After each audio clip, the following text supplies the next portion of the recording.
Jack here, JBF Music and Guitar Lessons. So hopefully I'll have a camera feed of this one, not like the last one. I don't necessarily want to call this a reaction, but I think critique is maybe a bit too heavy. Somewhere in between, so I'm just going to check out videos and say things that come into my mind, hopefully kind of learn from them for a bit. If you got any suggestions, fire them down in the comments. I just kind of put guitarist solo with me. I think amazing guitarist solo or something like that. And this Orianthi one came up. Now, I'm not too familiar with her playing, but I know who she is. She's covering Voodoo Child by Hendrix. Now, I'm just going to say from the bat, this is a difficult one to do.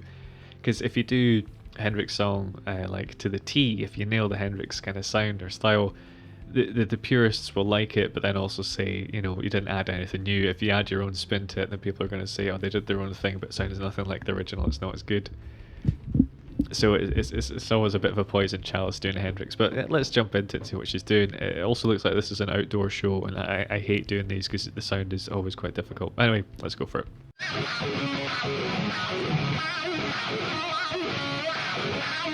Okay, so I'm a bit guilty of this here. When she went into that there, that's an awful lot of gain to be using for the start of Voodoo Child. It's a slightly weird tone she's got as well. It sounds like there's maybe a lot around like 3K or 3.5K. There's a kind of, it sounds very digital, the tone. This could be because, I mean, it's live and also because it's outdoors, we might be getting quite a scratchy sound. This is a kind of pet peeve of mine. There's very few guitarists that can actually play this intro to Voodoo Child and make it sound kind of good. I've heard Slash do like in terms of being authentic, making it sound like Hendrix. Slash has done a good version. I think it's on one of the live DVDs, and I think it's because he plays behind the beat. As guitarists, we have a tendency to rush things. I think a lot of time we play that riff too staccato and too ahead of the beat. So instead of being kind of laid back, we play it more in this kind of jerky way. It's more rocky to do it that way, but I'm not sure it conveys the kind of laid backness of the song. But anyway, let's crack on.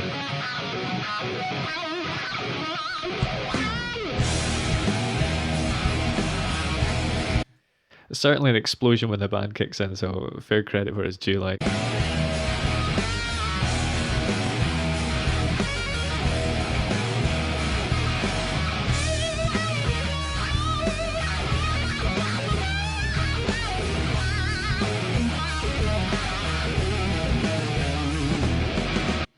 There's some nice kind of, I don't want to say messy, but like on the cusp of being the kind of like dirty playing going on there. Some really nice vibrato too, so good stuff.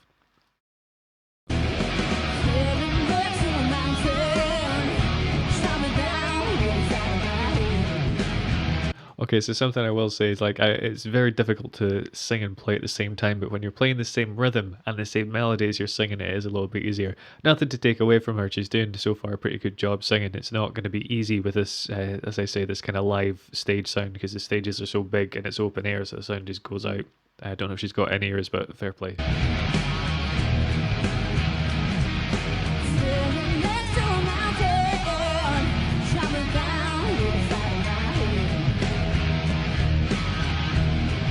So I will say her voice is cutting through really nice and clearly. The guitar, as I say, there is something, to my ears anyway, the tones is a like subjective thing, that's is maybe a bit grubby or not cutting through in terms of the rhythm. I think the lead was cutting pretty well.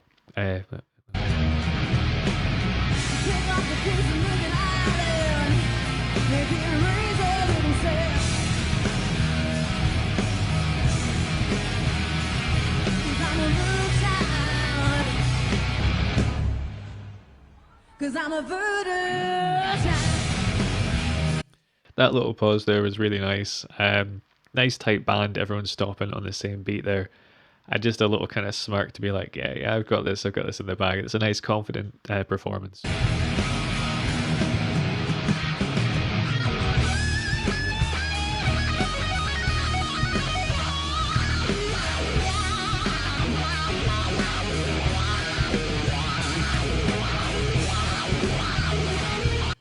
Okay, so this solo-wise, we've got a lot of pentatonics going on, but it's a really nice, solid performance again.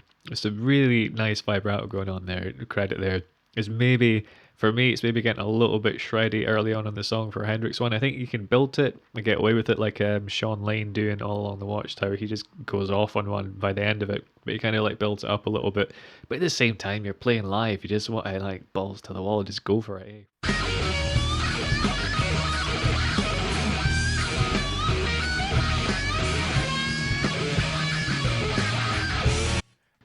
She's doing a very good job of not doing excessive wah face. If you've ever used a wah pedal before for a solo, you'll know what I'm talking about here. Like a dog with a toffee chew. She's doing a good job of reining it in there.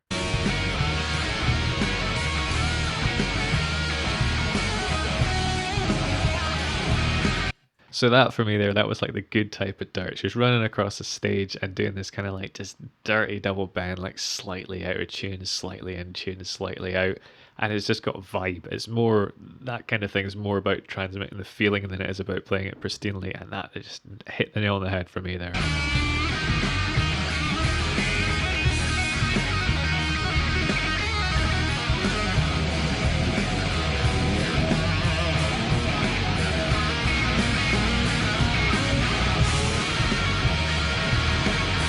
So a slight critique I would say here. I think this last bit here was kind of like really nailing the vibe for me. But she's very much going between the open E pentatonic and the kind of one up at the 12th fret, which is nothing wrong with. They're the best scales, but there's a lot of notes in the middle, so that means there's a lot of harmonic content that you can use to build up instead of jumping from one position to the other. But again, it's live. You go to what you know and you just want to rip it up and have a good time.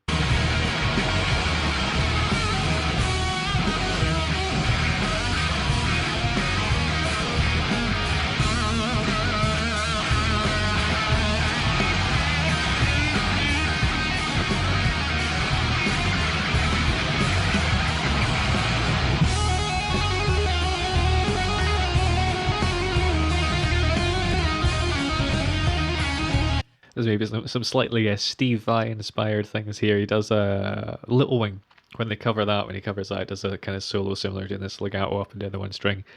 I mean, the thing is, you have to remember, unless they've got a really good in-ear mix, if it's a big stage like this, it's going to be really difficult to hear what you're doing all the time. So yeah, no, good.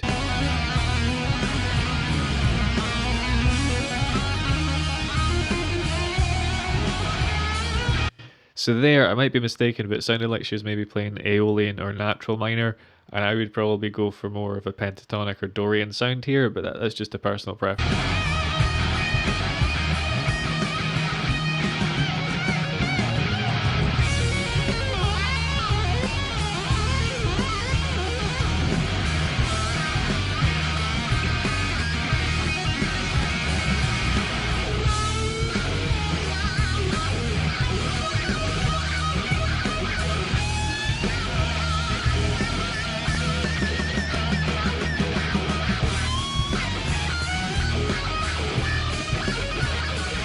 Again, that was the type of good filth that I'm talking about. There's just the right amount of dirt and then reining it in. Some really nice vibrato, really good pick attack. Again, going for a shred thing after, I'd be more about the filth with this song.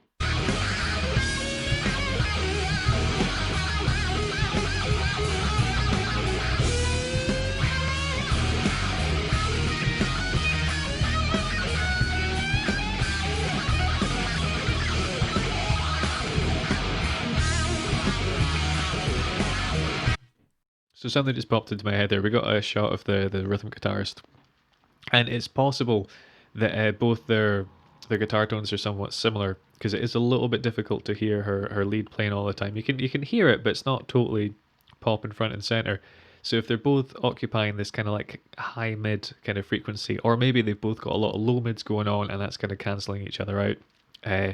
So if you are playing a guitar in a band with someone else, you do want to consider if you're going to have a slightly more trebly sound or kind of a bit more bassy, and that way you'll be able to be distinguished from each other much more easily.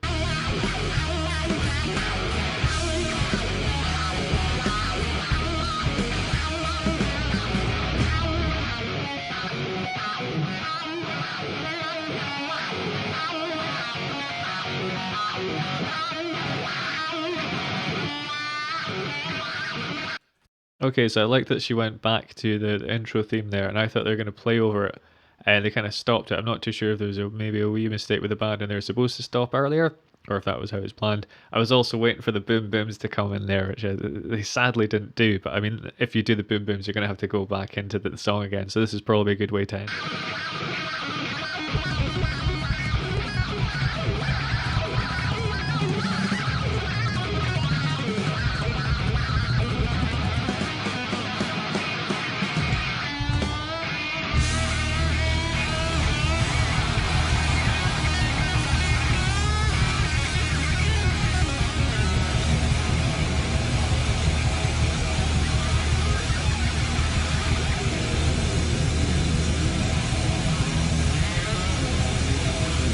Great showmanship as well here, coming down to the front of the stage, doing all the bar stuff, kind of all the poses and that kind of thing, running about. A really good show from her.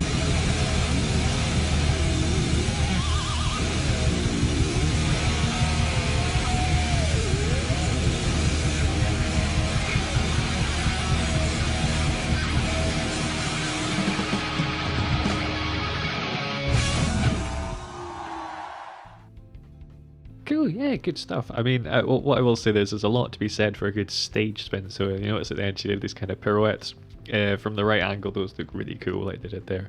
I mean, overall a great performance. As I say, it's difficult to do Hendrix. I would have liked a little bit more dirt in that one. But then if she did too much dirt, I probably would have been like, oh, she should have played cleaner. It's a poison chalice, like I say. So my main takeaways from that would be, you know, great showmanship, pretty decent singing. I think that the tone was a wee bit funky, but that might just be to do with it being live. There was some really good dirty playing and some really good vibrato in particular, some really nice kind of wide ones. So those would be my kind of takeaways if I was going to take some licks. Those are the bits of the video I'd go from, and that's what I'd steal. But yeah, this has been another kind of reaction or critique video, I suppose. Let me know if you guys like it in the comments, and also let me know if you don't like. But if you can say specifically what you don't like, that is much more useful than just clicking the dislike button, because that could be anything. I have no clue what that means. But yeah, do all the usual stuff, you know, hit subscribe and like, and yeah, enable notifications. Have a good one, guys. Take care.